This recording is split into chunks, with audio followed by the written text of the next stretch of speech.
మాజీ మంత్రి బీఆర్ఎస్ ఎమ్మెల్యేపై మరోసారి ఫైర్ అయ్యారు ఫిషరీస్ కార్పొరేషన్ చైర్మన్ మెట్టు సాయి కుమార్.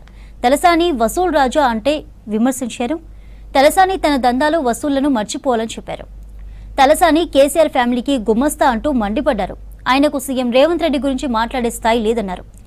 ధమ్కీలు డాగులకు భయపడడానికి రేవంత్ రెడ్డి కేసీఆర్ లాంటి వాడు కాదన్నారు మెట్టు సాయి. సికింద్రాబాద్ సనత్ నగర్లకు తలసాని చేసిందేంటో చెప్పాలన్నారు. ముక్కలు చేస్తామని చెప్తున్న తలసాని బూడిద కాక తప్పదన్నారు. సనత్ నగర్ కు పట్టిన పీడ చీడ అంటూ తలసాని అంటూ తీవ్ర స్థాయిలో విమర్శలు చేశారు మెట్టు సాయి. తలసాని శ్రీనివాస్ యాదవ్ రేవంత్ రెడ్డి గారు ఏమన్నా కేసీఆర్ అనుకుంటున్నావా? ధమ్కీలు ఇస్తే భయపడినీకే, డాగులేస్తే ఇన్నికే. గతంలో రౌడీజం చేసింది, దందాలు చేసింది, గుండాయిజం చేసింది, సెటిల్మెంట్లు చేసింది, ఇవన్నీ గుర్తు తెచ్చుకుంటున్నారా మళ్ళీ? తలసాని శ్రీనివాస్ యాదవ్ గారు, మీరు తలసాని శ్రీనివాస్ రావు అయ్యారు. తలసాని శ్రీనివాస్ యాదవ్ అనే వ్యక్తి కల్వకుంట్ల కుటుంబంలో ఒక గుమ్మస్తా.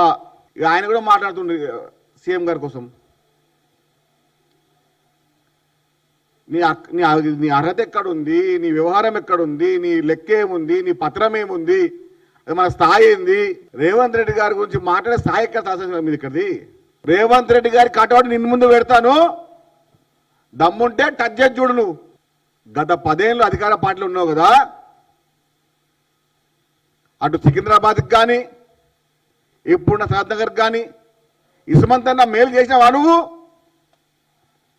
పొద్దున్న లోవంగానే డాగులు, ధమ్కీలు, భూ కబ్జాలు, దందాలు, వసూళ్లు.